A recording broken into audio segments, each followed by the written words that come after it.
anledning til både drit og piss i stereo her, altså. Det her déjà vu. Jeg begynner å masse om mat. En stump her også, si. Herregud. Å, faen. Der det et lite hopp, ass. Og dere sitter og glår.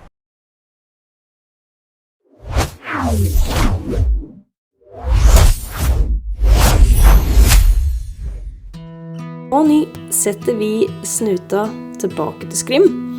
Det vakre skogområdet som ligger i grenselandet mellom Skien, Midt-Telemark og Notodden kommuner i Telemark, og Kongsberg kommune i Buskerud.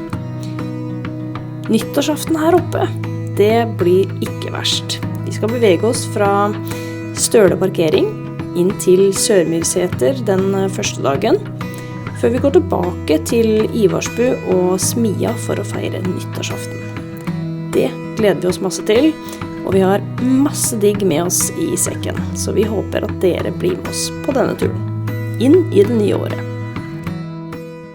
Ja, da har vi gått noen 100 meter fra parkeringen i retning Sørmyrseter. Endelig vi oppe. Så vi går 2 dager og reker rundt her på Skrim frem, 2 dager. Det låter bedre hvis du sier så går jeg helt frem til neste år. Det blir deilig. Så det skal dere få lov å være med på.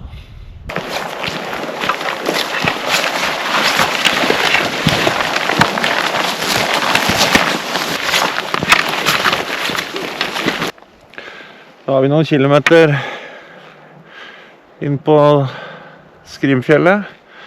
Vi har jo smurt med niste over. Det har vi, vet du. Det glemmer ikke du. Nei, det glemmer ikke jeg. Hver tur, mat.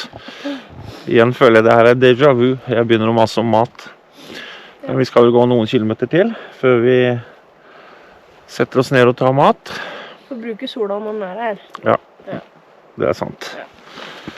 Det var akkurat som vi manglet noe når vi pakket sekkene, fordi vi skal sove på hytte. Jeg har en sånn følelse at jeg har sikkert med meg bikini, liksom. Føler at jeg ikke har pakket det jeg skal. Jeg føler jeg har med badebukse, da. Nei, det mye mindre i sekkene enn ved en typisk vintertur. Hadde det vært snø nå, så hadde jo vi vært oppe her med pulk. Da hadde pulken vært full. Da hadde pulken vært full. Men det jo ålreit å kunne ta noen hytte-til-hyttetur her også. Vi kan jo bare gå ut og fyre bål. For det skal vi.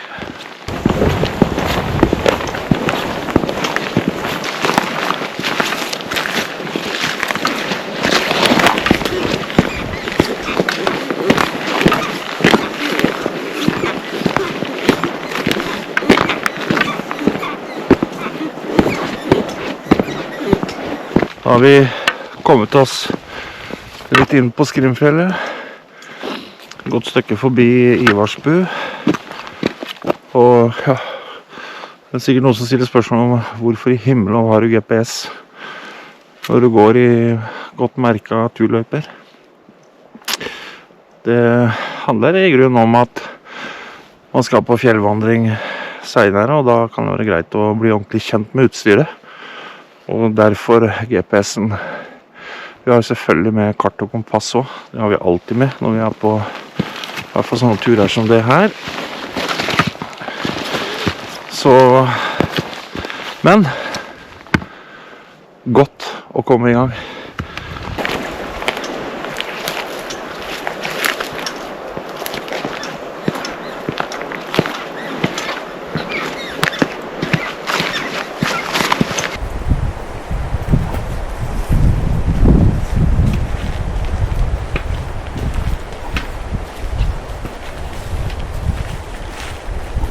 Da vi snart ved Ståleseter.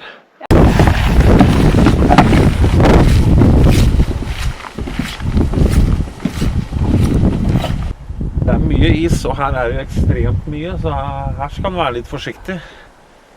Så her tror jeg vi bare skal bruke tida vår over det lille partiet her, så ikke vi havner ute i, ja, jeg tror ikke vi blir så våte, jeg tror bare vi sklir ut på isen. Sklir ut på isen.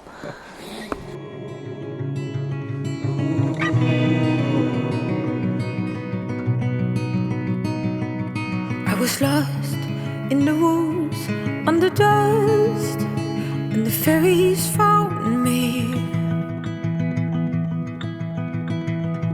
And they led the way, they cleared the way to my heart.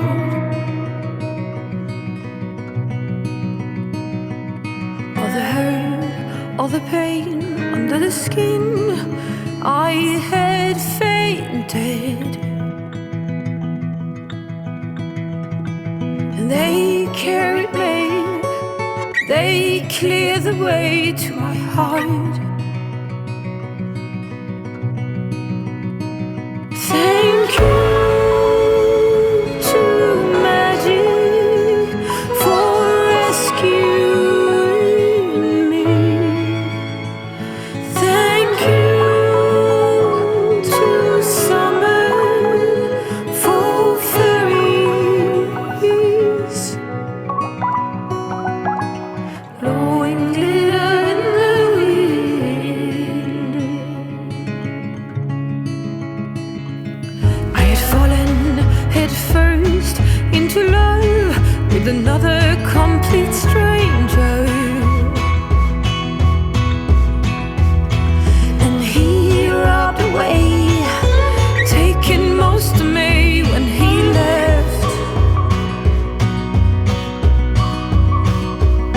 When mama told me to keep far from these underhanded men,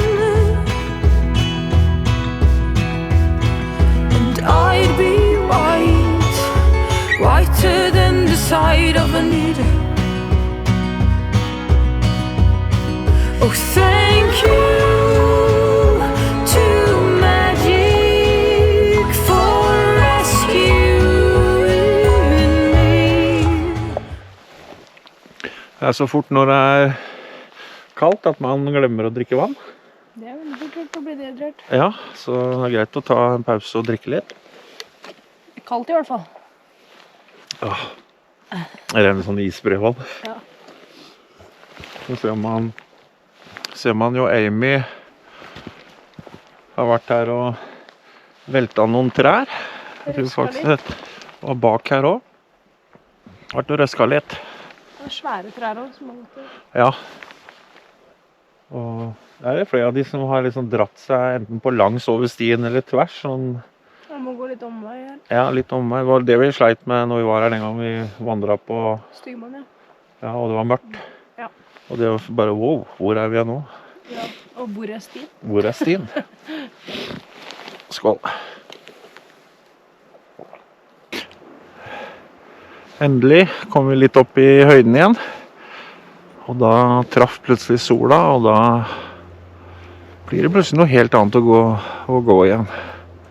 Og vi gått og reka ned i den der skyggesida. Det har faktisk vært litt kaldt.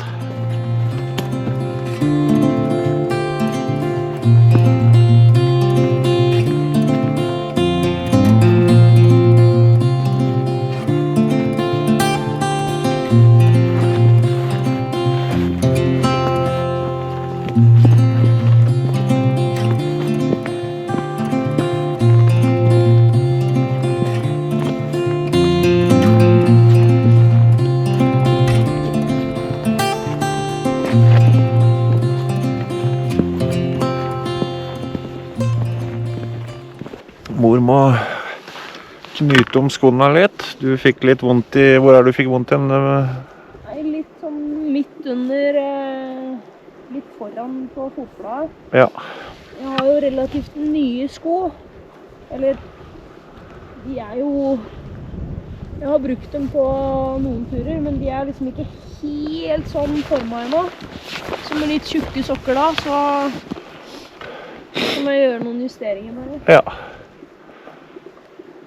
Og det er bra at vi får gått med litt tunge sekker nå. Får vi testet ordentlig før vi legger ut på de lengre turene. Så kan vi gjøre de justeringene. Jeg skal blant annet gjøre, jeg er veldig fornøyd med den norrøna sekken min. Men jeg er ikke helt fornøyd med hvordan du strammer hoftebeltet. Det er litt klønete løsning, så den skal jeg faktisk se på om å gjøre om på. Det er ja, jeg må vri den. Jeg skal se på det, for det er vanskelig å stramme. Har du lyst til å dele med de andre hva du mistet nedi der? Og hvorfor du har det du har? Jeg kan vise dere. Ja. Bare vent litt.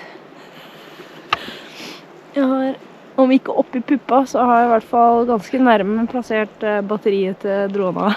Fordi det var for kaldt. Ja. Kjenner jeg fryser jeg også, men det er jo en annen ting. Det er is i hele tråkket. Og det har det vært store deler av veien, og det er ikke til å gå på. Da blir det å gå på siden av løypa, så det har blitt noen ekstra meter i dag. For noen ganger må vi gå en stor omvei, særlig nå den der oppsvinget der du kan gå opp til Lotefjell, og så gå da i retning Sørmyrseter, så er det så mye is på fjellet der. Så der gikk det nok en 5-10 minutter ekstra. Men vi er på tur.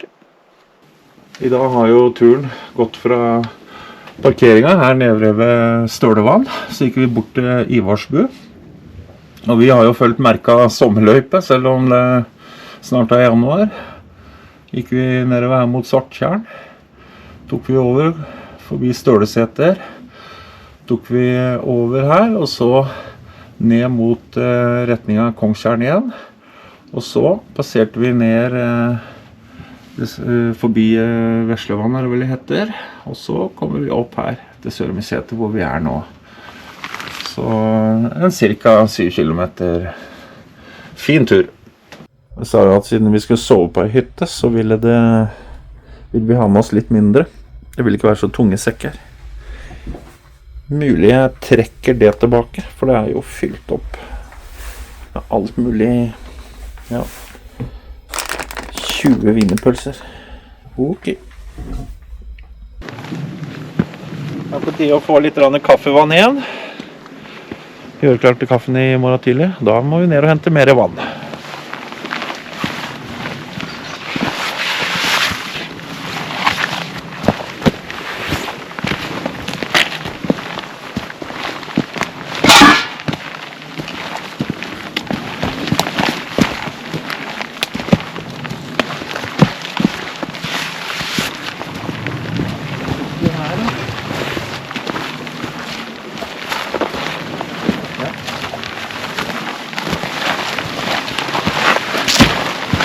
Wow.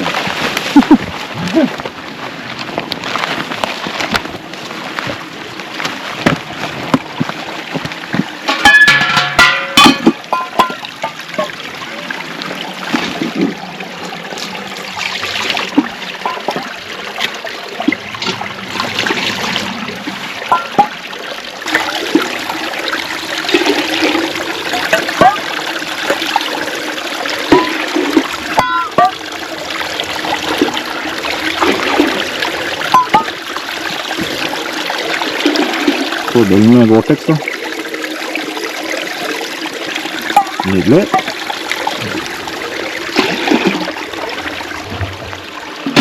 Da har vi litt kaffe, morgenkaffe.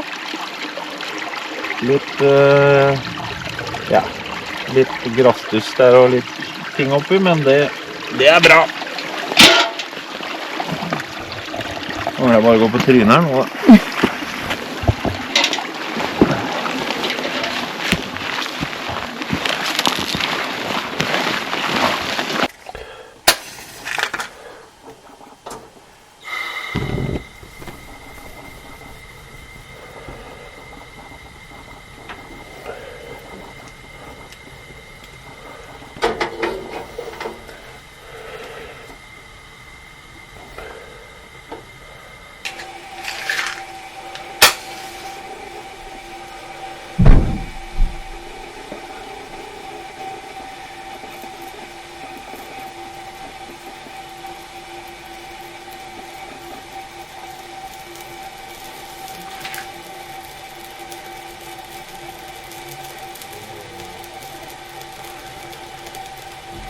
Det er lys her da.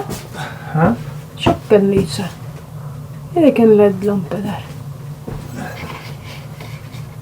på siden. Der, ja. Det er alltid da. Eller blir det bare fucka lys? Fy faen, jeg ser ikke som en gammel bestemor som kommer og skal sette seg her. Ikke bestefar, altså. Nei, Du velger bestemor. jeg bør ikke bestemor. Herregud. Ai. Det var godt med kaffe. Det var helt sykt godt. Det siste vi hadde kaffe nå var den lunsjpausen var. Ved 3. Hva er det sånn for noe? Ved 3. Ved 3, ja. Det fine 3. Men det har vært en bra tur hit da. Fantastisk. Og glatt, kanskje? Og veldig glatt. Og det merker jeg forskjell på når vi går. Det er jo is i nesten hele traseen. Ja, faktisk. Og så må man gå på siden av sporet. Noen ganger så må man jo, selv der vi gikk langs Jotefjell, for da har det rent nedover fryset til is hele veien, så der ble det mye sikksakk og Ja, det ble det.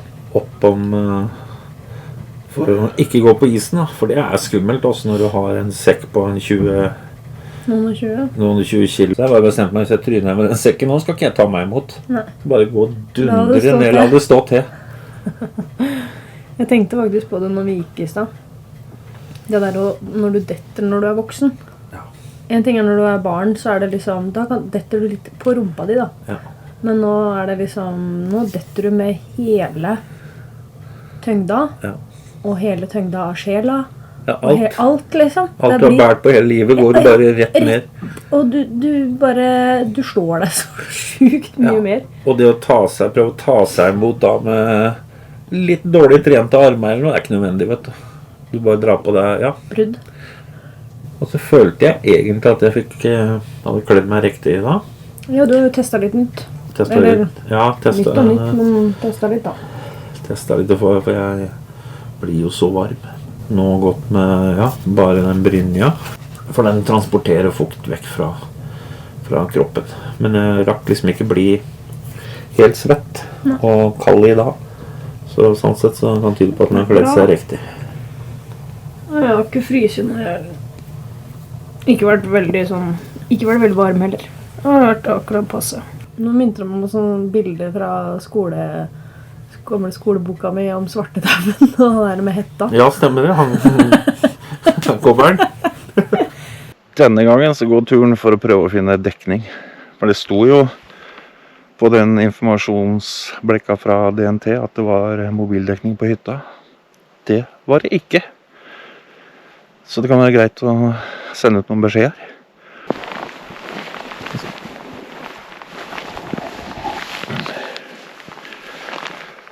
Da fant vi dekning. Vi måtte gå nesten 1 kilometer da.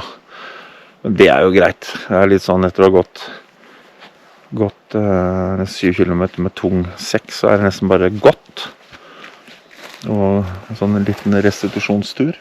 Det var det. Det var deilig. Da fikk vi sendt ut meldinger om at det ikke er dekning på hytta. Vi er i live. Men vi er i live. Da tror jeg vi kaller det en dag. Jeg ligger ikke inne i soveposen. Jeg har åpnet den og ligger under den. Vi har jo fyret,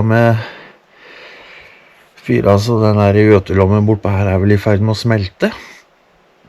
Så da blir den dunposen litt varm. Så vi begynner forsiktig med å ligge under, så får vi se om det blir veldig kaldt. Det er -7 ute. Så da får du sove godt, mor. Natti, natti. Ses i morgen, dag 1 er over.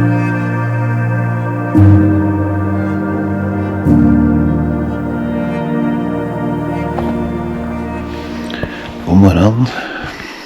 Klokka er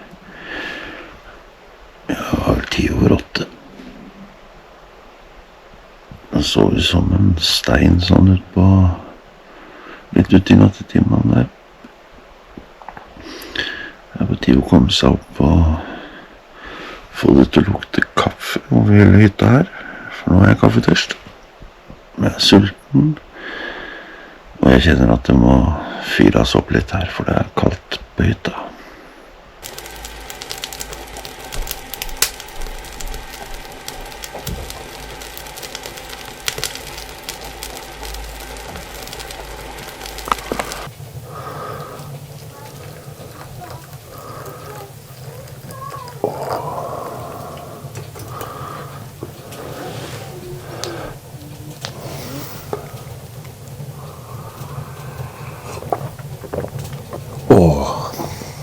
det var godt. Jeg tenkte jeg skulle se litt på kartet her, sånn at jeg kunne få plottet inn GPS-en. Siden vi går en litt annen sløyfe i dag i hvert fall. Ja, bare 7 kilometer gang i dag også da. Ja. Gøy å gå en litt annen løype tilbake. Ja. For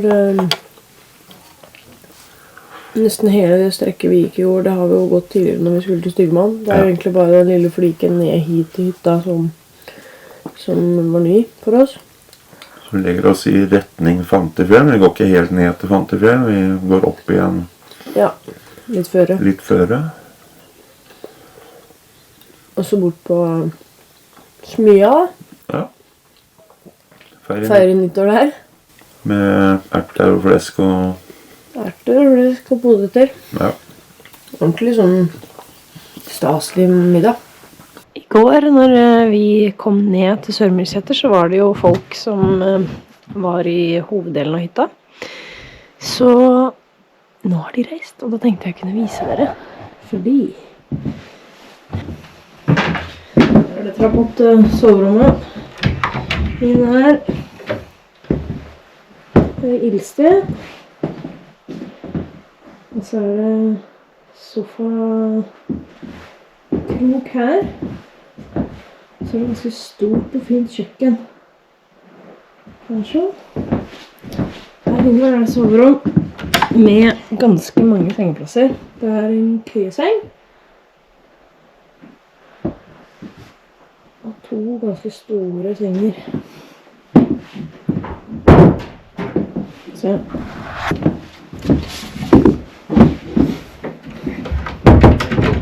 Sånn ser det ut da.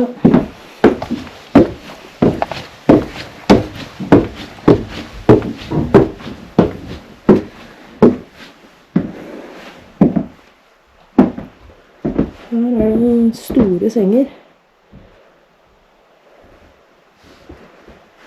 3 stykk. Og samme her. Med ildsted. Det er jo helt knall. Det er greit å få låst da.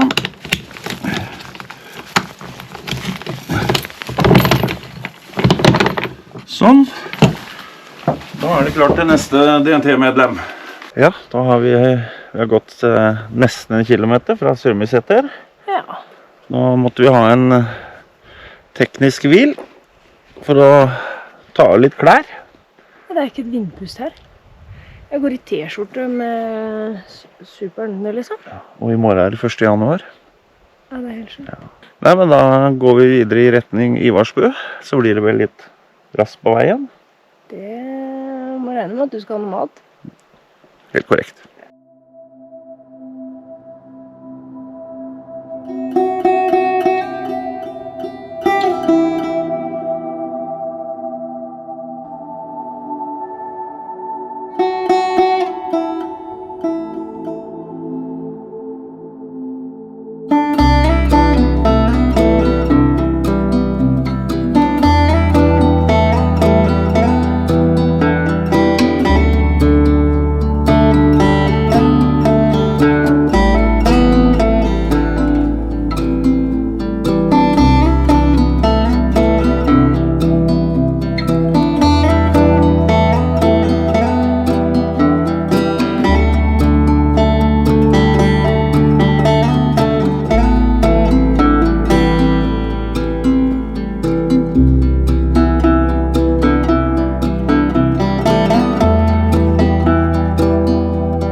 Det er jo for den som sitter i sofaen eller stolen og ser på, så er det jo kanskje lov å håpe at jeg tryner på isen og ruller nedover her. Jeg håper også det. Det var veldig isete akkurat i tråkket der. Ja, det var Det gikk bra. det gikk veldig bra da.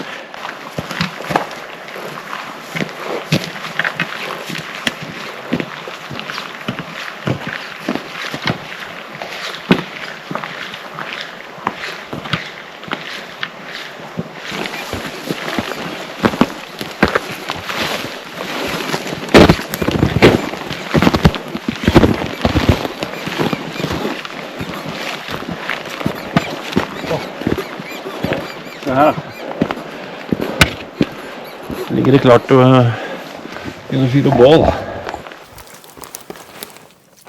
Hvor vil du ha bålene her, eller? Ja. Her.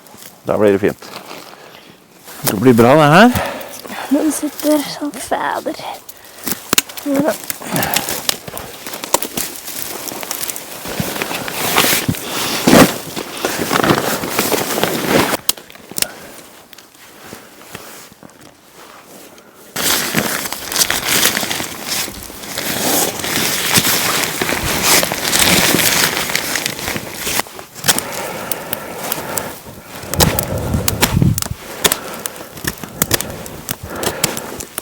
Å, dette var gos. Det er det.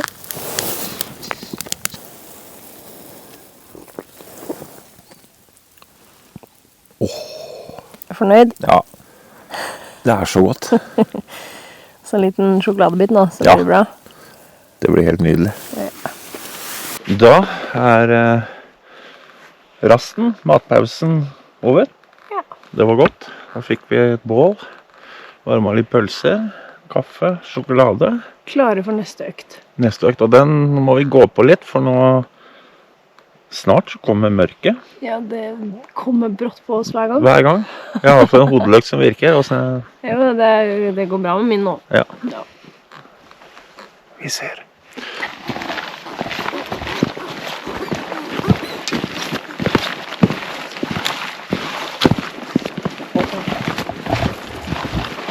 Og nå er det rusjebane. Da har vi der og der. Jeg tror jeg Det er forsiktig. tar den med litt is på, ja.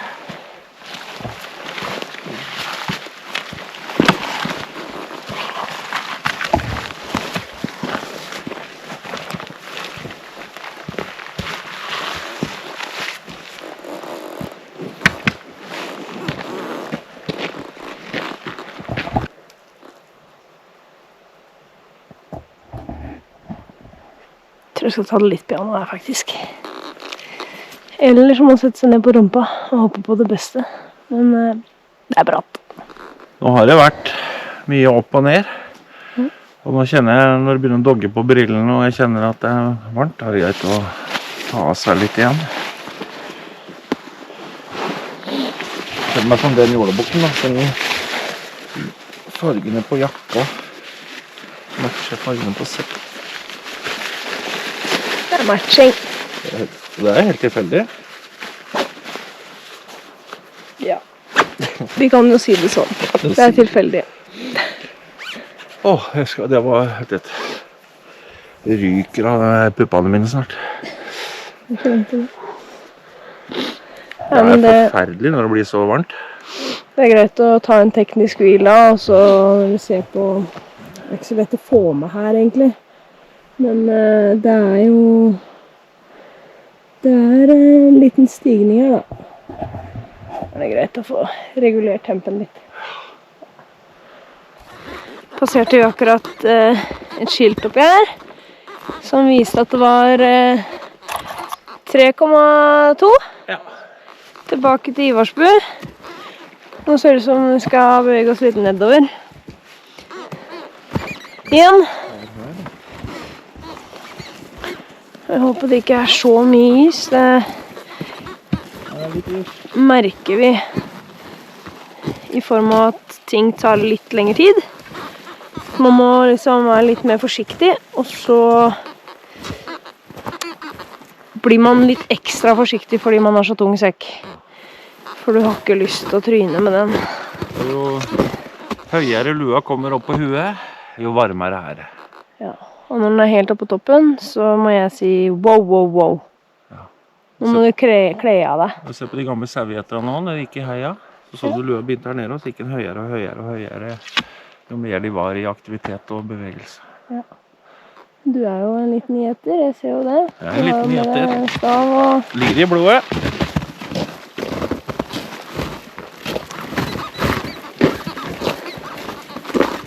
Det er deilig. Deilig å gå ute nå. Det er fin temp.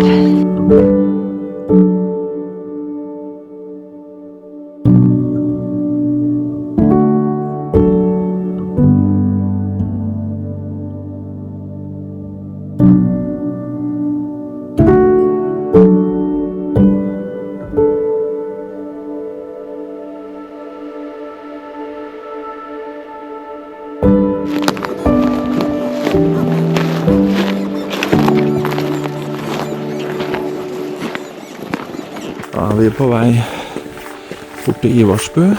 Bare vandre på den demningskanten her.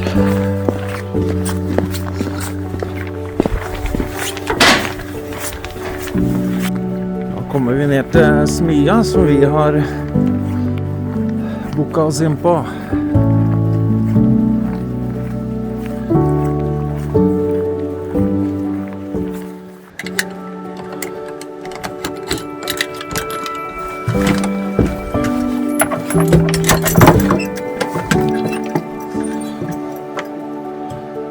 Her skal vi få det koselig.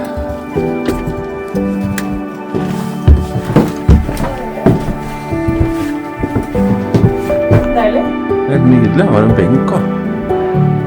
Med leopardskinn og greie, ekte.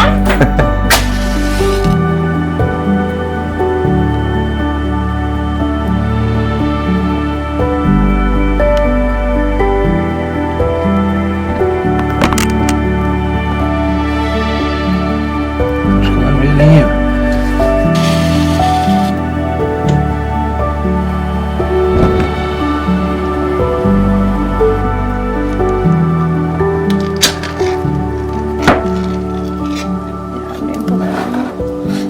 Da er det natta fra Køya.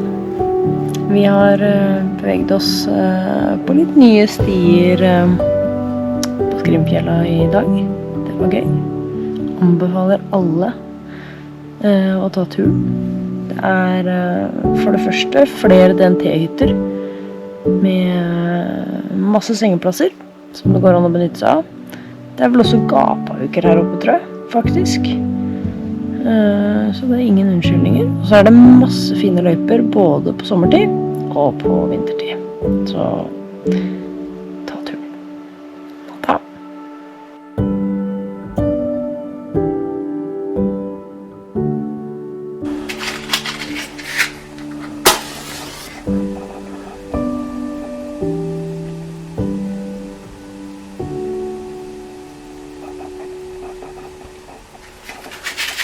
Ja, det er morgen på 1. januar. Godt nyttår forresten. Som sagt i andre videoer så skjer det ikke så veldig mye før jeg har fått i seg den første kaffekoppen. Så det er jo det jeg driver med akkurat nå. Gjøre klar det, og så må jeg ha litt frokost. Og så skal mor få sove ut litt.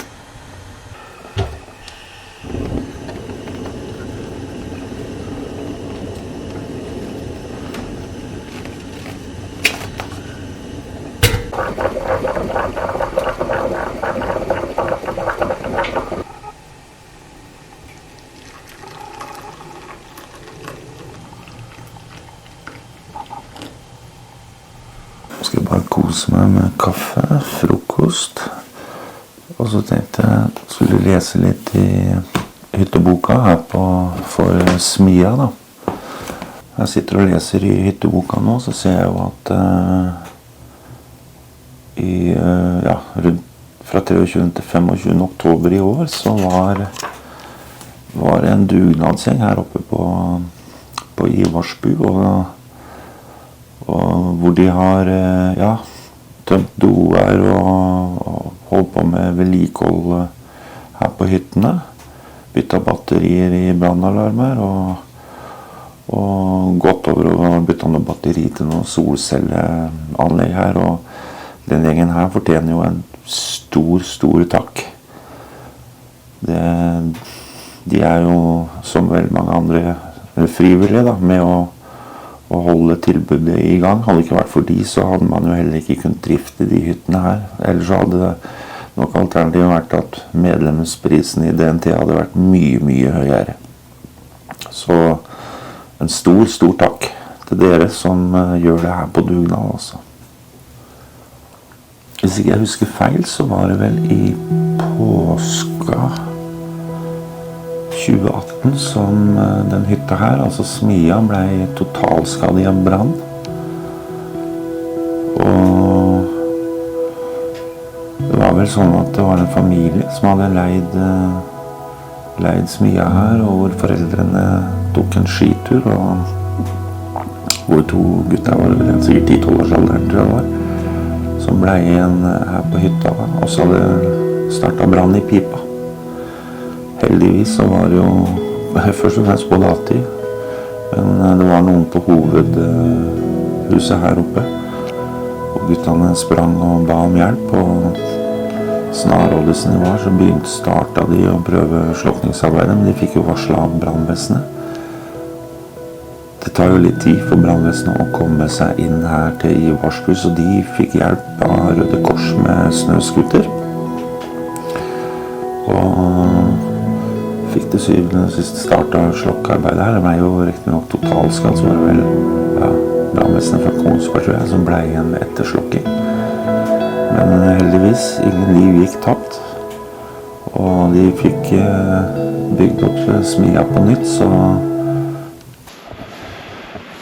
når man på hytter eller hvor det ikke innlagt vann og avløp, så blir det jo litt andre rutiner.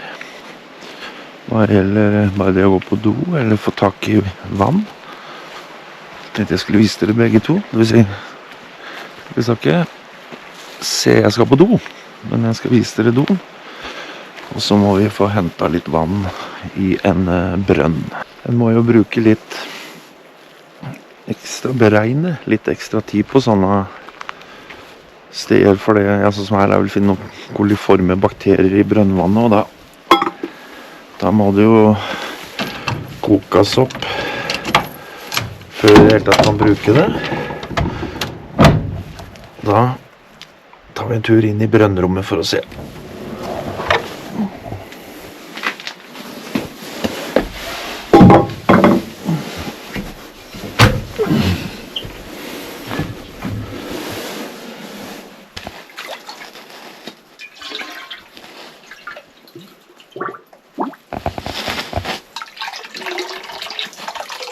Trenger ikke så mye vann nå, det til litt grann kaffe, og det til litt sjokoladedrikk til madammen når hun våkner. Da kan vi jo først vise doene. Her har man jo noen muligheter, altså, hvis man et par som liker å dele på ting, så har man jo anledning til både drite og pisse i stereo her, altså.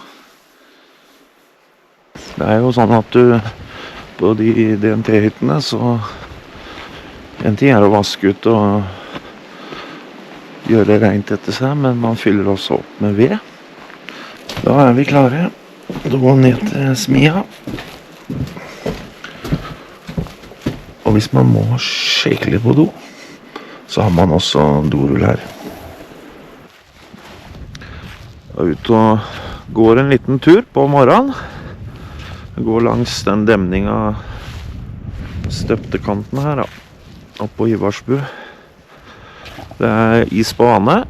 Det cirka 10-15 cm tykt. Jeg så det var noen som var og isfisket ut på her i går kveld.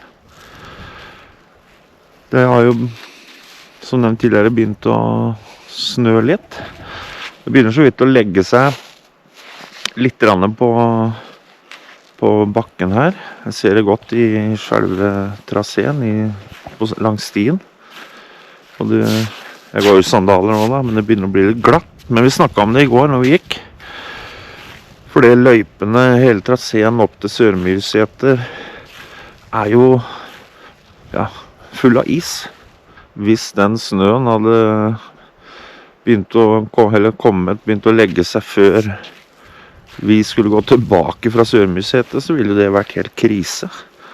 Altså at det kom nok som dekte til isen, og det ville vært skummelt.